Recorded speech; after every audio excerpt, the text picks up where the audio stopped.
Agora é hora de falar de tudo, menos futebol. Tudo menos futebol, na 98. Muito boa tarde, tudo menos futebol na sua Rede 98 está no ar. Hoje é domingo, 16 de agosto, é o nosso Tudo Menos Futebol de número 18, viu, rapazes? Estamos aqui na sua 98.3, 98.7, nossa irmã mais nova, 98 News. Também ao vivo no YouTube 98 Live para falar de tudo menos futebol. Então hoje a gente vai falar de muito vôlei, pro vôlei fã ficar feliz, assim como eu. Tem skate com Raíssa Leal, a fadinha, que hoje é uma fadona de 18 anos, ginástica artística e aquela análise do tênis do nosso querido Léo Ferreira. E eu sou a Débora Elisa, vou dar uma boa tarde aqui pros meus amigos. Primeiro este aqui, Leandro Cabido. Muito boa tarde, meu querido. Boa tarde, senhores e senhoras. Boa tarde a quem se liga mais uma vez conosco no Tudo Menos Futebol. Hoje é dia das meninas aqui no nosso Tudo Menos Futebol, bom, né? Vamos falar das meninas, as meninas merecem.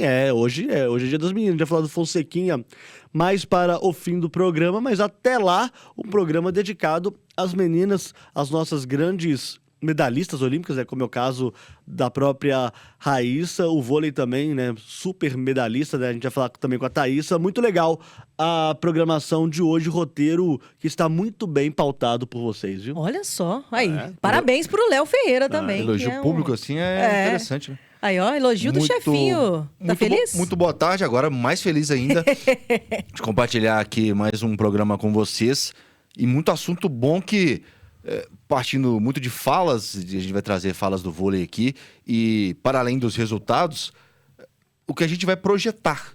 A gente viu muita coisa nessas últimas semanas e o que a gente pode projetar e também aprofundar em certas discussões, porque algumas vitórias e algumas performances e algumas falas geraram ou podem gerar alguns debates bastante interessantes. Eu tô rindo aqui, Léo. Você não reparou ali no GC a surpresa que eu fiz pra você, né, ô Lucas? Tava ali, ó, Léo Ferreira, analista de tênis, no seu nome. Analista de tênis é uma boa, gostou? Hein? Eu falo bem mais ou menos de tênis. Você não tem Instagram? A gente já falou do Fonsequinha, né? Fonsequinha. O cara não tem Instagram e a gente tem que ser criativo, né? Colocar ali. Analista de tênis. Ele é um grande analista de tênis. Tanto de calçar quanto de jogar. Compro. Mas vamos começar. Marcas variadas. Quem estiver precisando aí de um calçado, você precisa me falar que eu sou analista de tênis. Segue no Instagram dele, mas ele não tem. Vamos começar falando de vôlei, então, que é um grande queridinho neste programa. Eu sei, gente. A gente está em intertemporada. Aquele espaço, aquele vazio existencial que a gente fica entre uma Superliga e o campeonato estadual. Mas já tem campeonato mineiro, a gente vai falar um pouquinho disso também. Mas na semana passada, lembrando para vocês que são nossos grandes fãs, a gente não teve Tudo Menos Futebol por conta do jogo do Cruzeiro. Aí eu visitei a renovação, ô Cabido, da Gerdau com o Gerdau Minas, que é o time de vôlei feminino do Minas Tênis Clube. Eles estão ali uma parceria desde 2021, que inclusive leva o nome, né? O Minas leva o nome da Gerdau no time. E aí eu estive ali na cerimônia de renovação, conversei com grandes pessoas, tanto da Gerdau quanto do Minas. E eu queria trazer aqui pra gente começar o nosso programa uma conversa com a Giovana Guimarães. Ela é central do Minas, uma menina de 18 anos que foi formada lá no Minas. Tem mais de 7, 8 anos de Minas Tênis Clube. E ela falou muito sobre essa história dela no Minas e uma briga, entre muitas aspas, tá, gente, que ela teve com a Thaísa. Vamos ouvir primeiro. Estou do lado de Giovana, que é uma atleta do Minas Central, aqui do Gerdau Minas, que tá aqui, ó, há muito tempo, tá? Quantos anos, mais ou menos, de Minas Tênis Clube que você tem, Giovana? Gente, são 8 anos de Minas, tá completando agora. Sempre um prazer renovar com esse lugar, seja na base, seja no adulto. Aqui é um lugar onde praticamente considero uma segunda casa, onde os sonhos se realizem e as melhores coisas acontecem. Então, assim, sempre que aparece a oportunidade, todos os anos, de ficar aqui, coração bate forte e estamos aqui até hoje. É isso aí, a Giovana que estava conversando aqui comigo, que subiu da base e tinha 15 anos. Eu lembro da sua primeira temporada profissional foi com 15? 14-15, eu subi com 14. Primeiro campeonato, eu lembro, cheguei morrendo de medo da Thaísa, gente, eu tinha muito medo dela. E aí eu cheguei com 14 e aí no nosso primeiro jogo, alguma coisa assim, eu fiz 15. Então é bem novinha. Então aí, a gente sabe que o Minas tem uma tradição muito grande de formar centrais, principalmente no Brasil, né? O que está sendo nessa transição agora, já é seu terceiro ano no profissional? O que você considera aí que são as partes mais importantes de jogar com Thaísa, jogou com a Júlia, com a Carol Gataz, com todas as outras centrais que são tão importantes também para o vôlei? Na verdade, corrigindo, são 5 anos, né, como profissional.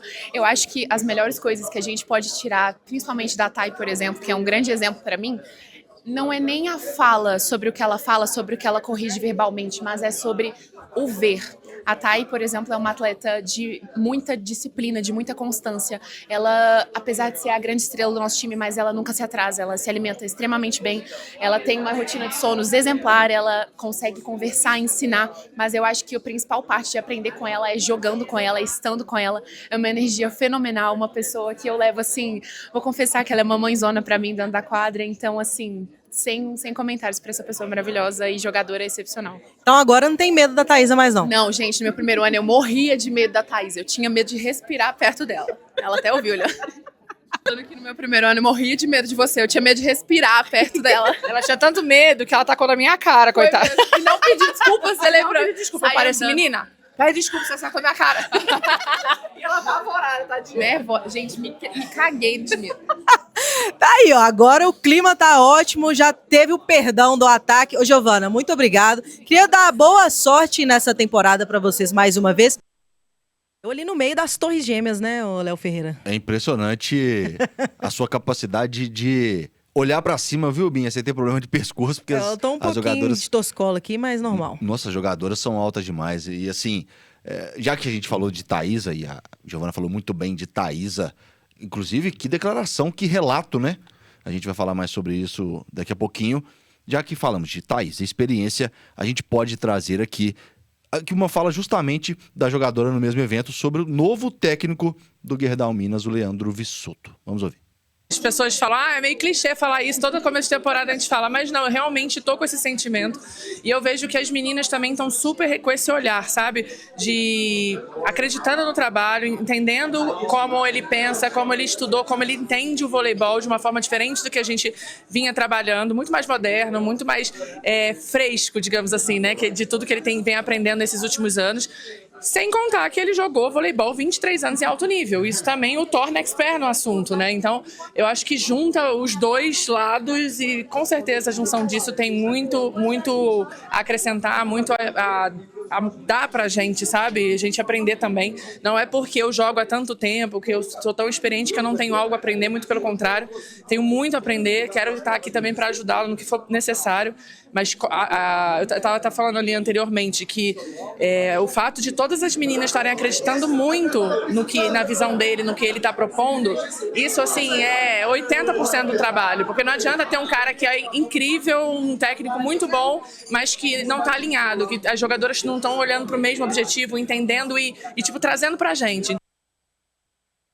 Pois é, Binha e Léo, essa fala da Thaís é muito importante porque a gente já teve algumas discussões sobre tentar trazer alguns ex-jogadores para o ambiente de treinadores, né? A gente viu isso acontecendo muito no Sada Cruzeiro, né? Trazendo o Felipe Ferraz da quadra para o banco técnico, né? Sendo o técnico principal da equipe do Sada Cruzeiro, e a gente está vendo agora o Gerdau Minas também tentando se apoiar nessa estratégia com o meu xará, o Leandro Vissoto, como treinador. E isso é muito legal, né? A gente vê o trabalho de alguns ex-jogadores aí como treinadores. Uns se arriscam ali para um papel um pouco mais de coach e tal, né? Um abraço, Serginho, um abraço, Ricardinho. Dois fenômenos do esporte brasileiro, dois fenômenos do voleibol brasileiro, mas isso é muito legal, né, meu caro Léo Ferreira? A gente vê aí o Vissoto iniciando o seu trabalho como treinador já no Gerdau Minas, né? Exatamente.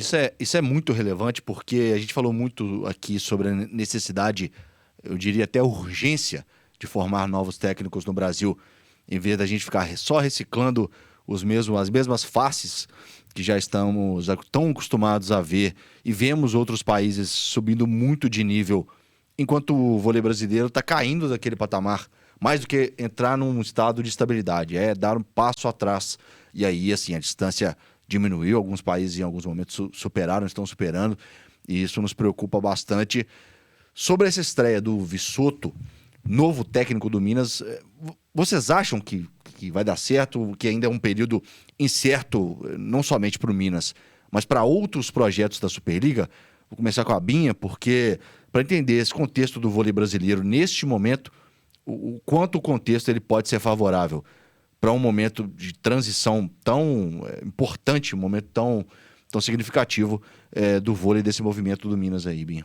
A gente falou tanto nisso, né, o Cabido e Léo, de comissões técnicas, seleção brasileira de base, que a gente tem notícias ruins também vindo aí pela frente nas seleções de base, pelo menos no feminino, que já estava na disputa do Mundial da categoria. E cara, eu admito, assim, no início, quando o Sada Cruzeiro anunciou o Felipe, eu era a pessoa que fiquei com a pulga atrás da orelha. Eu falei, gente, isso é muito arriscado, um projeto tão vencedor, pegar um cara inexperiente como técnico, né? Como técnico. E fui mais do que provada errada, né? Porque deu muito certo, um dos projetos que mais deu certo. E agora o Minas meio que vai para esse caminho de trazer um cara que está começando a sua carreira como técnico. Para quem não acompanhou, o Visotto saiu. Ele estava, inclusive, no Minas quando aposentou como jogador. Foi para os Estados Unidos, fez os cursos por lá também, treinou o vôlei universitário. Inclusive, amigos, a Clarinha, nova jogadora do Mackenzie, jogou com ele lá na Flórida e dava um aval, assim, pô, gostava muito dele, gosta dele como técnico. E aí a gente vê a Thaísa, que é a Thaísa. 3 medalhas olímpicas, 2 de ouro, a história que ela tem, campeã mundial de clubes. Dar um aval desse e falar, a gente trazendo um técnico que tem ideias frescas para o voleibol, eu acho que isso... o Visotto mesmo falou nesse evento, viu? Ele falou assim, eu não venho aqui prometer títulos, mas eu vou prometer muito trabalho e uma visão nova para o vôlei. E eu acho que a gente vem esperando isso. Você usou a palavra, Léo, que eu acredito, urgência. Né, ô Cabido? E me chama a atenção, porque quando ele não promete títulos, ele é muito esperto também, né, o Visotto? Porque assim, a gente tá falando aqui do time que é vice-campeão da Superliga Feminina, mas o rival, né, no caso, é o Praia. E aí você tem o estadual, que tem também o Praia. Então, assim, é um duelo que vai ficar entre eles dois, evidentemente, o Mackenzie correndo por fora no estadual mineiro, mas o repertório e o tamanho do Leandro Visotto dá para ele condição de chegar na equipe do Gerdau Minas e fazer um grande trabalho, né? Um cara vencedor, um cara que tem um trabalho muito forte como jogador de voleibol. Eu ia falar futebol, mas é voleibol, viu, gente? Me perdoem. Mas de uma maneira geral, um cara que já está acostumado a grandes momentos, a grandes, né, decisões na carreira dele, e essa é só mais uma que eu tenho certeza que ele vai tirar de letra. Fica a expectativa. E se não jogar bem, e se o Minas não performar bem, nós vamos vir aqui também, Tudo Menos Futebol, e falar, olha, Visotto, tem que melhorar isso, tem que melhorar aquilo, mas, evidentemente, é um cara que tá muito mais carimbado para liderar essa equipe do Gerdau Minas a mais um título da Superliga Feminina. Né? E justamente o que a Thaísa falou, né? Ela falou, não além dos treinos, é muito legal essa fala da Thaísa, e porque a gente vem com uma menina nova falando sobre o quanto a Thaísa é referência dentro de quadra, fora de quadra, de comprometimento, e aí vem a Thaísa e fala, sim, a gente confia 100% no trabalho dele. Só isso a gente já vê que o time tá dentro do mesmo barco, né, Léo? E aí ela falou, não só o trabalho que ele tá tendo como técnico, é um cara que jogou 23 anos de vôlei no alto nível, né? Lembrando aquela curiosidade que todo mundo gosta, o Visotto é o primeiro jogador que foi campeão mundial em todas as categorias, foi na base, no adulto e de clubes. O único jogador no Brasil que foi campeão mundial, o único não lembro se é o único, mas o primeiro foi, todas as categorias de base. Muito ele foi legal. Campeão mundial e de clubes também, quando ele jogava na Itália, no Trentino. E é curioso como a gente vê um passo atrás, de certa forma, ou ao lado, de voltar a ter treinador brasileiro no comando. A gente falando de cultura aqui de voleibol, a gente viu treinador estrangeiro chegando em final de Superliga, culturas de treinadores estrangeiros começando a ficar cada vez mais frequente por aqui, mas é interessante ver esse posicionamento das jogadoras já, pra gente ter um pouco dessa referência do quanto a experiência do Visotto aqui e o conhecimento de causa, além de ser um jogador nacional, um ídolo do voleibol brasileiro. Tem cara, né? Ele tem rosto, Ele tem né? rosto, exatamente. Então, eu acho que isso vai pesar até na hora de cobrar. Claro, Como claro você que falou, vai, o negócio pô. Claro que da vai. cobrança, no momento que tiver um pouco mais de oscilação. E eu acho que essa cobrança ou esses olhares já vão estar bem carregados já no Campeonato Mineiro. Já. Eu acho que, assim, ter um rival nesse caso é o bônus e o ônus de ter um rival forte como tem o Minas. É o nível de cobrança já ser de exigência no estadual. Claro, o foco principal é a Superliga, sempre será. Mas, assim, eu acho que a vida do Visotto vai começar já a ficar difícil em breve. E difícil pra mim também, porque você viu que a altura dele foi complicada. É. 2,12. 2 metros e 12. Não, é impressionante. É impressionante. Mas Um avatar. É muito alto pra qualquer ser humano. Qualquer um, com né? A altura Thaísa olhando pra comum, cima, normal. conversando com ele, é difícil. Impressionante, é impressionante. Mas aqui, ô Léo, a gente teve uma notícia não muito legal também na categoria de base, né? Aí tem a puxada de orelha, hein? Aí é aquela Tem puxada de orelha. No Fala pra nós. Sub-17, né, a seleção feminina ficou de fora das oitavas de final do Mundial da categoria. Um resultado, assim, abaixo da crítica para as nossas jovens. O Brasil teve 5 jogos, 1 vitória. É uma performance absolutamente deplorável, ficando em último lugar no grupo durante a fase classificatória. E aí foi disputar aquele torneio secundário, uma das coisas mais desanimadoras, maluco, né? eu vou usar essa palavra aqui para não usar outra, que famoso torneio de consolação para definir a colocação final. É um resultado preocupante, porque se tivesse sido uma eliminação mais à frente ou em contexto mais normal, ok. Mas 1 vitória em 5 jogos é pra acender alerta e aí o cabido trazer aquele puxão de orelha que tá mais Não, porque assim, a gente tem que tomar muito cuidado, porque a gente tá falando aqui de meninas. Meninas. De adolescentes, tá? A gente tá falando aqui de um sub-17 feminino. O ponto aqui que eu acho que é importante a gente deixar claro e ressaltar, que o resultado foi ruim, o resultado foi péssimo, preocupa e preocupa sim, porque existem eliminações e eliminações. Como o próprio Léo falou, se é uma eliminação mais à frente, né? A gente falando aqui talvez de quartas de final, ficar ali no top 8 e tal, acho que se tratando de meninas do sub-17, existe uma oscilação importante aí que vai acontecer ao longo da carreira de todas elas, inclusive. Mas agora, não se classificar, ficando em último na sua chave de competição, cara, aí mostra que o nível técnico tá abaixo do que a gente tá vendo ao redor do mundo. E é isso que preocupa. Porque quando você não tá jogando no mesmo nível das melhores, cara, para você alcançar esse nível de excelência, você vai ter que remar e remar muito. Eu espero muito, primeiro, que a CBV não queime essas meninas. Não queime. Tem que ter um desenvolvimento muito importante, né? Inclusive da parte mental para elas, dar todo o suporte possível para que elas, né, evoluam com esse fiasco, mas que também a gente olhe para a CBV e fala, tá, mas esse é o nível de base que a gente está colocando no Mundial?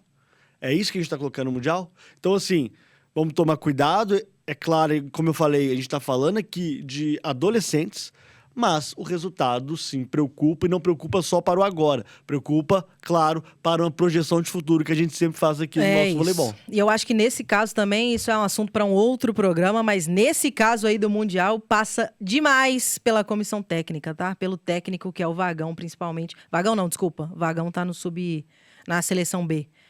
A comissão técnica teve várias escolhas aí, mas uma notícia, pelo menos, que é interessante disso, viu? A maior pontuadora, jogadora de destaque do Brasil, a Luísa, uma menina de 13 anos. Que tá jogando nessa categoria.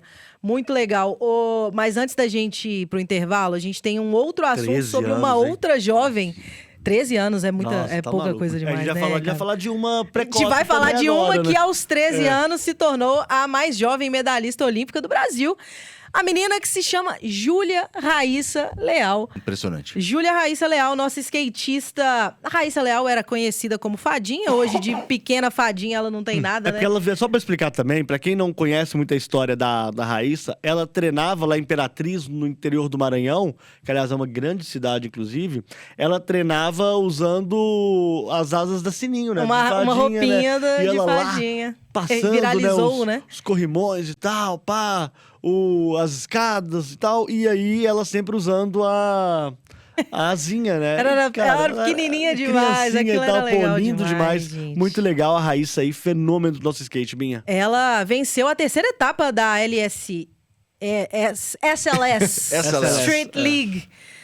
Que foi lá no Rio, né, no Maracanãzinho, e mesmo com dores no pé, que ela teve uma queda ali no treino, no sábado anterior, ela alcançou 20,9 pontos na final, superando a japonesa Momiji Nishia por apenas 2 décimos e ficou com o segundo título na temporada da Raíssa Leal. Muito legal, parabéns, Raíssa, por mais esse título. E no masculino, ô Léo, Giovanni Viana foi o vice-campeão, ficou atrás do canadense Cordano Russell, e o Wallace Gabriel completou o pódio, garantindo 2 brasileiros entre os 3 primeiros. Mais uma etapa da SLS, né, da SLS. Finalmente um Russell ganhando, né? E mais um Gente, algum Russell. se você achou que não teria Fórmula 1 hoje, o gênio daquele jogo de ligar Ele palavras. deu um jeito de criticar falar o mal George. do Russell. Inclusive, tá certo. com essa vestimenta, né, Com Cabi? essa vestimenta, mas essa aqui é época Lewis Hamilton. Ah, tá. Eu tô com um Ai, ai. agasalho aqui da Mercedes, né? F1 Team, que é realmente maravilhosa essa jaqueta, né? Mas aqui, a gente tá falando de uma menina que acabou de fazer 18 anos, viu? Nas principais competições do skate há muito tempo. Já é experiente. O que vocês acham aí dessa Eu acho que a gente trajetória? tinha que excluir o Japão de todas as competições de skate do mundo. Elas são impressionantes, sacanagem, cara. né? A gente fala muito da Brazilian Storm no surf. Tem a Japanese Storm também, né? Tem. No skate, principalmente skate feminino. Skate feminino, porque a gente tem a Raíssa, a gente já teve a Letícia competindo em alto nível, mas hoje já tá preocupada mais com Raika. carrinhos, né? Com carrinhos de Porsche Cup. E também tivemos A Raika. A Pamela Pamela Rosa. também e tal. Pamela- Então a gente já Pamela teve Rosa. também o nosso grande momento ali de ter vários e vários e vários atletas, no caso, as atletas disputando títulos mundiais, né? Mas a Raíssa, ela é espetacular. A Raíssa ainda não ter o ouro olímpico é uma coisa assim que é um dos grandes acidentes até agora dos Jogos Olímpicos, na minha opinião, né? A gente tem a Rebeca Andrade, que é a nossa grande medalhista olímpica, né? Se tratando aí de ginástica artística, mas ela e a Rebeca sempre ali, né? Não que exista uma disputa entre elas, mas as duas atletas mais influentes que a gente tem hoje de um panorama feminino, pelo menos nos esportes olímpicos, E cara. até- Impressionante. Sabe o que eu acho, Léo? Diga lá. Essa geração, Raíssa, Rebeca, elas vão salvar muita coisa quando elas entendem a plataforma que elas têm. Sim. A quantidade de gente que escuta o que elas falam, e aí uma Raíssa chega depois e dá uma entrevista depois do título. Sim, conversei com a minha psicóloga, eu tava com medo, mas eu fiz isso, para eu superar. E igualzinho a Rebeca Andrade fala muito também de uma preparação mental, além da física. Elas vão... Eu torço muito, sabe, Léo, para que elas ajudem a entender que essa plataforma que elas têm a fazer bastante mudança em como a gente faz o esporte em algumas outras modalidades, viu? Voltando a falar do vôlei, por exemplo, a seleção brasileira, em vez de levar, vai e convoca uma coach mental de sucesso e de não sei o quê. Gente, a gente tá falando aqui de uma menina de 18 anos, dá uma carteirada de levei minha psicóloga, a terapia é muito importante, enquanto a gente tem outras modalidades que ainda não acreditam no poder de você trabalhar o mental também junto com o físico, e a Raíssa e a Rebeca estão aí sendo exemplos de como que funciona, né, Porque Léo? nesse nível de elite, colocando aqui as atletas, e aí, claro, a Raíssa na modalidade dela e a Rebeca também, vamos colocar num nível aqui equiparado com as melhores de todas. Elas são 2 das melhores das suas modalidades no mundo. O que diferencia nesse ponto, nesse nível, que dá aquela margenzinha para mais ou para menos, uma vez que o talento esteja equiparado, é a parte física e mental. emocional. É aí que estará o diferencial. Às vezes, para poder conseguir ter confiança de cair, voltar e fazer uma manobra vencedora, como foi o caso da Raíssa, mesmo com dores, e ela falar nesse nível de exigência aos 18 anos. Gente, ela acabou de fazer 18 anos. Falar, não, no dia anterior não andei tão bem. Não tava legal. Não tava legal. Fiquei com medo. Não Ela me senti falou, bem. Ela falou, claramente. senti medo, a questão da queda foi um fator de preocupação. Voltei, tive confiança e tive força para poder ser campeã de mais uma etapa. Rebeca Andrade, o que falar da Rebeca Andrade depois de 2 lesões gravíssimas?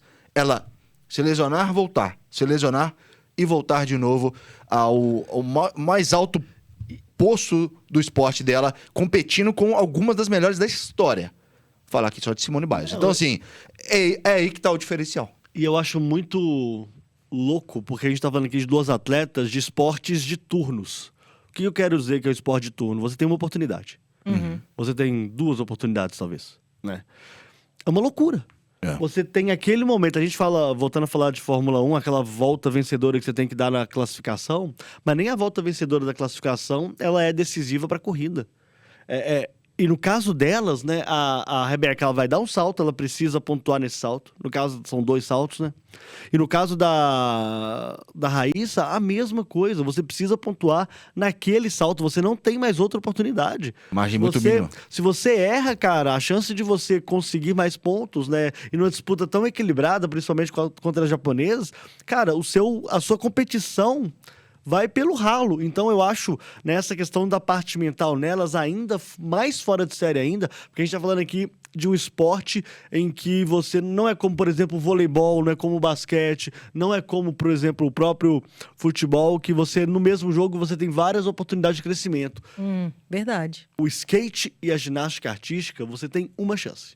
E esportes em que é mais perigoso. Depois que você tem uma lesão, deve dar mais medo ainda de voltar, né? Igual o próprio... A gente Muita falando aqui cabeça, do feminino, muito mas a gente forte. pode trazer também pro Lucas Pinheiro, né? Na descida do slalom dele. É uma chance, cara.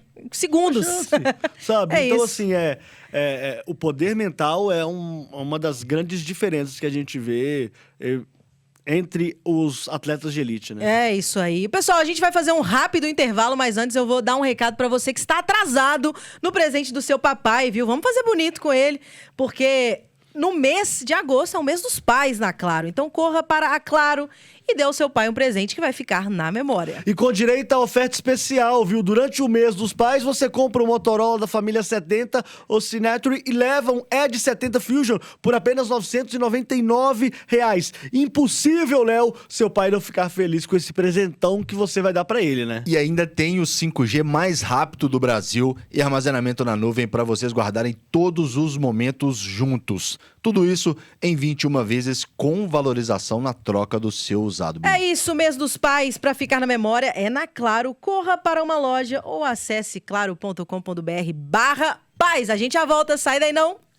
O intervalo é rápido. Daqui a pouco a gente volta a falar de tudo, menos futebol.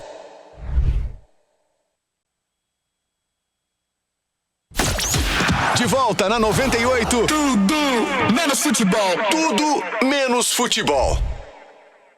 Tudo menos... Voltamos. Tudo menos futebol. Voltamos. A gente gosta muito de sonoplastia nesse programa, né? Ah, eu sou vinheteiro. Eu adoro. Eu sou vinheteiro. Profissional. Faz a Fórmula 1. Fórmula 1 tá em pausa, né? Agora não tem mais o carro tá carrinho de desligado, Fórmula 1 né? que E mesmo assim, 50-50 também, né? a Cabida que gosta. energia tá caindo um pouquinho. Começando o segundo bloco do Tudo Menos Futebol.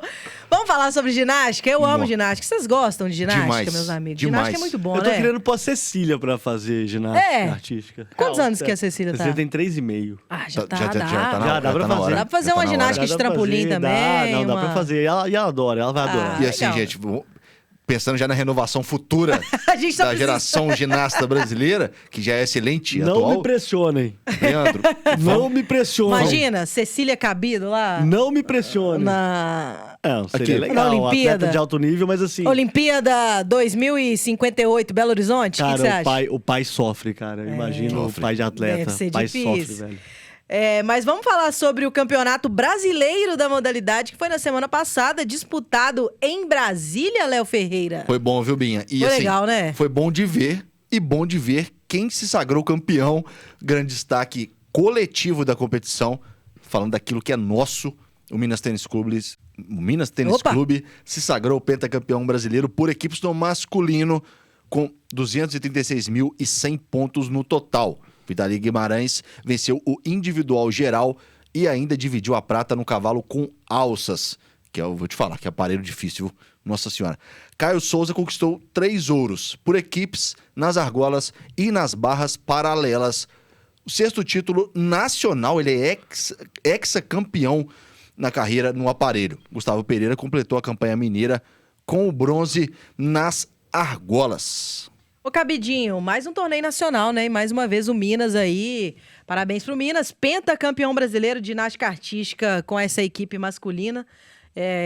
Minas levando o nome de Minas, literalmente, para vários lugares, né? Pois é, e isso é muito legal porque a gente vê vários clubes, né, ao longo desse ciclo que a gente vê agora da ginástica, tentando bater o Minas de alguma forma, e o Minas sempre lá figurando entre os potenciais, ou potencial clube que leva o título para Belo Horizonte. E me chama muita atenção, né, não só a questão da ginástica em si, mas como o Minas é um clube que consegue diversificar bem as suas modalidades, trazendo esse título brasileiro pra gente, né? E nomes importantes e nomes que a gente vai poder ver aí com um pouco mais de calma, né? Se assim, né, a Confederação Brasileira de Ginástica o permitir, tanto no Pan-Americano quanto também nos Jogos Olímpicos de Los Angeles, né? Nossa, o Léo falou do cavalo com alças. Pra mim, o mais surreal é a argola. Aquilo ali, força, né? Os caras são muito fortes. Você lembra do Zanetti levantando o rapazinho grego? Eu esqueci o nome do grego também, mas ele levantou lá o rapazinho e tal, porque não dá altura. Não dá altura pra... o muito próprio alto. Zanetti depois fez uma apresentação ali no final porque pra quem não conhece, pra quem não tá acostumado a ver essas competições, cara, ao vivo é surreal tanto que é alto. É surreal. É mesmo? É surreal. É surreal. E assim, Não vai ser alto pro Vissot, tô Vissot. Você não vai ser alto, irmão. Pra ele Mas dá pra fazer com pé, né? Ele vai e impressionante. O pisa pessoal da lá. ginástica, que é a galera um pouquinho mais baixa, cara, impressionante. Não, e falou de força no braço, um dos critérios de avaliação é justamente aquela fita que tá lá não sei nem qual material que é utilizado, mas que prende a argola lá em cima. Aquilo ali não pode ficar tremendo, não, meu amigo. Aquilo ali você tem que segurar firme, fazer todas as acrobacias, né? Acrobacias, os movimentos, todos lá em cima. É impressionante. E assim, várias provas, várias modalidades dentro de uma só na ginástica. E o Minas levando muitos campeões. E quando impressionante. Começou o programa, eu achei que eu tava forte, né, Léo? E aí a gente vai e lembra dos rapazes na argola. Que aquilo ali pra mim é surreal. Mas a gente teve um nome, dessa vez não vamos falar tanto assim de Rebeca Andrade, porque a gente teve uma outra pessoa, né, ô Cabidinho, que teve um bom destaque aí nesse campeonato brasileiro de ginástica. Pois é, no feminino a gente viu a nossa gloriosa Flávia Saraiva ali no grande destaque individual, né? Ela encerrou o Campeonato Brasileiro como a atleta mais premiada da competição. A ginasta conquistou 4 medalhas de ouro e 1 de prata. Gente, ela, não vou falar que ela literalmente varreu, porque ela teve uma prata, mas, cara, ela foi um negócio assim extraordinário. Campeã individual geral com 53.900 pontos, e também integrou o Flamengo, né, campeão por equipes do feminino. O Minas ganhando no masculino e o Flamengo com praticamente a seleção brasileira toda lá no time do Flamengo, faturando o título por equipes femininas. E nas finais por aparelhos, a Flavinha venceu a trave e o solo, e a única prata veio nas barras assimétricas, que quem levou foi a Lohane Oliveira, também do Mengudo. Também do Mengão. Do Mengão. Do Mengudo. Mengão. Inclusive, você que tá ouvindo a gente no rádio ou no YouTube, abre uma aba separada aí e pesquisa o colã do Flamengo pra esse mundial, para esse brasileiro, porque tava bonito demais a roupa, né? O colã das ginastas do Flamengo nesse Campeonato Brasileiro. Agora, uma coisa que me surpreendeu. O quê? Não sei se vocês também ficaram surpresos. Foi o primeiro título de individual geral brasileiro da Flavinha. Eu não sabia, eu achava assim, sabe quando você escuta tanto o nome da atleta, ela já tá consolidada há tanto tempo, que você imagina, não, a Flavinha com certeza já teve esse título antes. Mas é um nível de competitividade É muito muito alta. grande, Ela então- perdeu a única medalha que ela não venceu o ouro, das que ela foi medalhista, foi para outra ginasta Colega, olímpica. né? É. Colega. Então o nível de competitividade nesse quesito é muito alto. Nacionalmente já, inclusive, se o Flamengo fizer um torneio, o Flamengo, Campeonato Regional do interno, Flamengo, Copa União interno do Flamengo. vai ter essa disputa em altíssimo nível. Mas assim, é excelente ver colegas da equipe do time Brasil disputando entre si para elevar uma ao nível da outra, pensando, claro, eu sou assim, gente, eu sou nacionalista nesse caso, tô falando em Brasil mesmo, e porque eu tô pensando em Mundial, que tá chegando. A Mundial na Holanda, né? Em Roterdã, não é isso? Isso, exatamente. Pensando em Jogos Olímpicos mais pra frente também. E eu quero ver o time Brasil acumulando medalha uma atrás da E outra. a Flavinha, Fantástico. desculpa, Léo. Diga lá. A Flavinha apresentou o solo novo dela também. Nossa, foi muito Com a emocionante, viu? música Ney Matogrosso e... Quem que era o outro cantor? Se correr o bicho, né? Se ficar o bicho come, porque eu sou... Qual que é? É o Ney Matogrosso e mais alguém. Luiz Gonzaga. Isso, Gonzaga. O Baião, no 13 de dezembro, inclusive, é o Dia Nacional do Luiz Gonzaga. Ah, É, o Luiz aí, Gonzaga ó, é uma ela música fez lendária. esse novo solo ao som dessa música e foi muito legal. O time Brasil, a CBG, né, a Confederação Brasileira de Ginástica, tinha compartilhado aqueles treinos que elas fazem só a marcação, a parte da dança, falando, ó, vem aí o novo solo da Flavinha. E aí eu fui assistindo o Campeonato Brasileiro ao longo do final de semana, também o salto da Rebeca. A Rebeca salta numa naturalidade. Ela é impressionante. Ela nasceu que pra é isso, né, gente? Sim. parece que ela foi igual a gente fala que o Michael Phelps parece que o corpo dele foi feito em laboratório para ser nadador. A Rebeca Andrade parece que foi feita em laboratório para saltar, fazer aquilo ali da ginástica. E foi muito massa e, enfim, como você já passou, né? O Flamengo ficou com ouro por equipes. Pinheiros e SESI fechou o pódio no feminino. Ô, Binha, e aí, você falou o negócio do corpo da formação, no caso da Rebeca, parece que realmente foi feita pra ginástica. Tá aí também a importância do incentivo ao esporte. É cada um, desde cedo, conseguir ir a ponto de descobrir as suas aptidões e quem sabe um talento que às vezes está escondido. Uma pessoa que nunca imaginou ser, às vezes, ginasta. Ginasta, A Rebeca, marcha atlética. Esses de elite normalmente começam cedo. Cara, a gente brincou aqui, o Cabito colocar a filha logo na ginástica para poder ir treinando. Mas quantos brasileiros e brasileiras não descobriram, não tiveram a oportunidade de descobrir os seus talentos? Colocar os seus certeza. talentos à prova, as suas aptidões à prova. Você descobriu o seu? Descobriu o meu. Qual que é? Descobriu o meu de ser um bom colega aqui pro Tudo Menos Futebol, acompanhar esse aqui e é o- aprender. Tudo bem. Sua semanalmente com o Leandro vocação, Cabito. digo mais. É. Não só talento, como vocação. Mas sim, e a Rebeca, inclusive, com certeza responsável por milhares e milhares de meninas entrando em aulas de ginástica pelo Brasil, depois das participações dela em Tóquio e em Paris. E pensando no Mundial de Ginástica Artística, né? Vai ser disputado em Roterdã, como o Cabidinho falou, nos Países Baixos de 17 a 25 de outubro.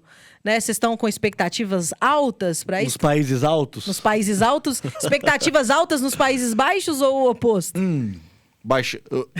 O que o Cabito falou do Japão no skate, eu vou falar dos Estados Unidos da América. É impressionante. Eu vou falar dos Estados Unidos da É, América. impressionante. Tem que limitar. Tem que proibir? Porque... Tem.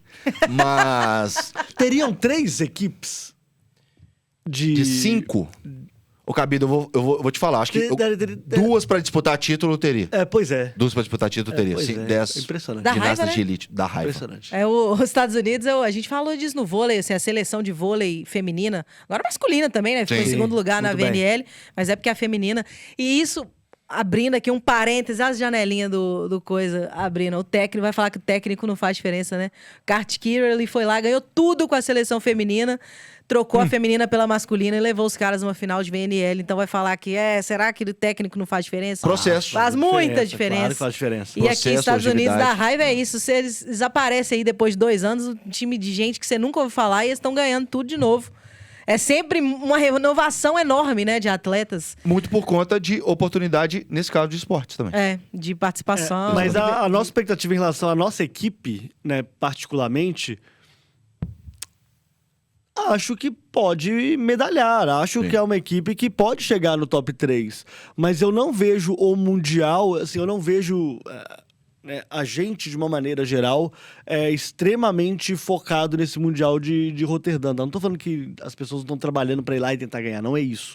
Mas a gente sabe que o bem maior, ou o foco maior, vai acontecer nos Estados Unidos em 28, né? Inclusive, como eu falei, com o Pan-Americano antes, até mesmo para deixar tudo nos cascos, porque o campeonato, o Pan-Americano, ele normalmente acontece um ano antes dos Jogos Olímpicos, né? Esse Mundial em Roterdã, que vai acontecer agora em outubro, ele tem tudo ser para um marco, sim, para a nossa equipe de ginástica, mas eu não vou fazer aquilo que a gente normalmente faz com equipes, né, importantes aqui do nosso cenário, como a gente faz essa cobrança no basquete, como a gente faz essa cobrança no voleibol.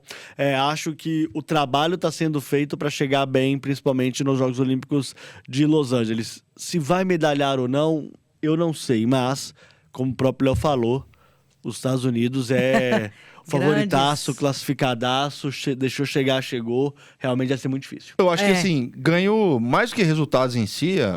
Eu acho que, independentemente disso, vai ser mais um torneio, mais uma sequência de dias no processo para os Jogos Olímpicos, realmente 28. Mas a gente falou tanto de parte mental e emocional, tá aí. Pode ser um ganho. Não acho que se tiver um desempenho de medalhar ali prata, bronze, vai ser um desempenho decepcionante, obviamente que não, longe disso. Mas se conseguir medalhar ouro em alguns casos específicos, é um ganho de confiança e até um ganho de pressão nos Estados Unidos. Por exemplo, citando aqui o expoente máximo da ginástica, de colocar aquela pulguinha e pensar, gente, se vocês não se prepararem 100% aqui, a gente chega em Los Angeles 2028 e papa medalha também.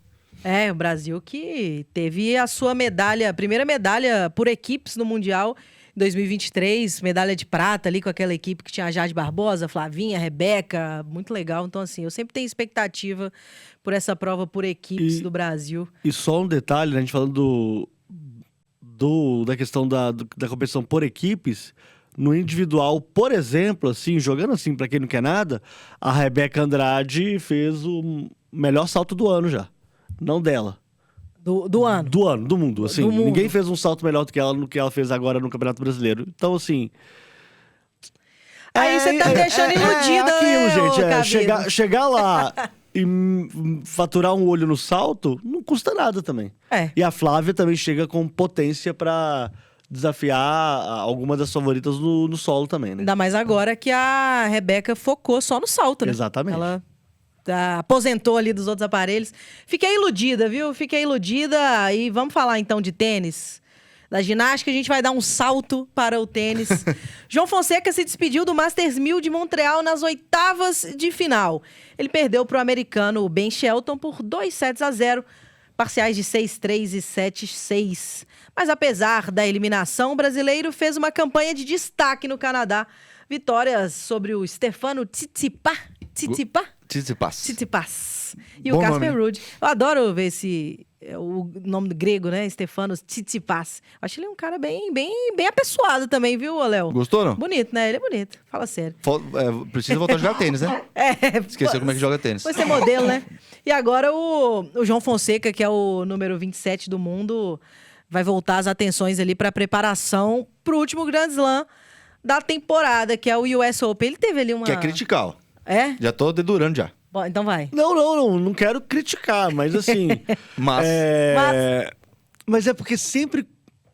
Sabe aquela sensação de que o Fonseca tá chegando, mas não tá virando uma chave que ela é mais importante nesse momento pra ele? Que é alcançar uma semifinal de Masters 1000, ou até mesmo, né, uma final de Roland Garros, uma semifinal de Roland Garros, como ele quase alcançou nesta temporada. Eu acho que tá faltando essa virada. Ele tem vitórias importantes contra Ruud e também contra o Tsitsipas, e aí chega nas oitavas de final e não consegue, né, desempenhar o seu melhor tênis, né? Acho que tá faltando essa virada. Aquela vitória sobre o Djokovic em Roland Garros, ela é um marco, sem dúvida nenhuma, para a carreira dele, tá? Era um marco, a gente sabia disso, a gente viu isso. Tinha muita gente, inclusive, falando que preferia Roland Garros ao hexacampeonato de futebol. Mas eu tô sentindo que ele tá chegando num ponto que ele precisa ultrapassar essa linha. Ele tá numa linha que ele precisa ultrapassar pra deslanchar de vez aí no cenário mundial.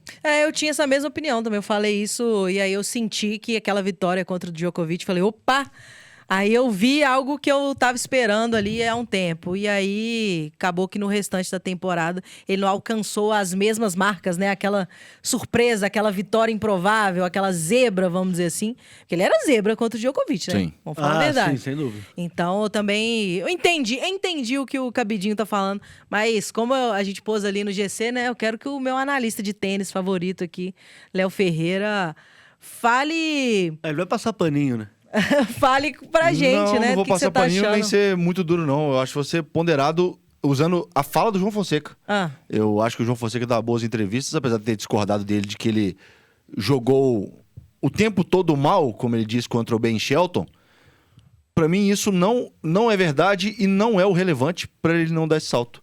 Ele não ter aproveitado as margens mínimas e as chances que ele teve e criou pra ele mesmo no jogo. Ele, contra o Ben Shelton, ele teve 2 breakpoints nos 2 primeiros games de saque do Ben Shelton. E a gente tá falando de um sacador, gente, que saca 220, 30 e 40 por hora. Um cara gigante, canhoto, que tem muitos elementos de dificultar a devolução do João Fonseca, que eu acho que muitas vezes foi problema para ele.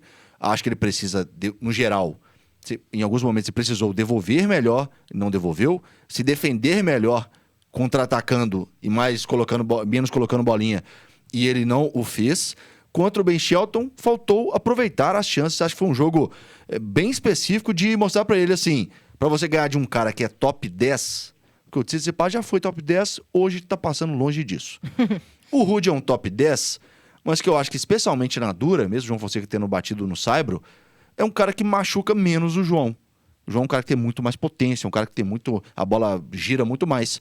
No caso já do... a segunda vitória seguida sobre o Casper Ruud. né? Pois é. Dá pra ver que há aquele chamado matchup aí desfavorável pro Ruud, que é um grande tenista, consistente. O que falta pro João Fonseca, justamente, é contra esses da elite atual.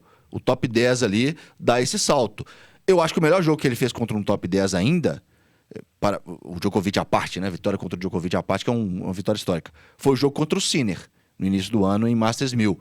Que ele ali, por ter uma potência diferente, colocar elementos diferentes contra o Sinner, perdeu em 2 tie-break 7-6. E aí é o seguinte, você pega o número 1 do mundo, perde em 2 tie-break 7-6, você aperta a mão dele, fala parabéns pela vitória e vambora. Contra o Alcaraz me incomodou um pouco mais. Faltou um pouco mais de recurso.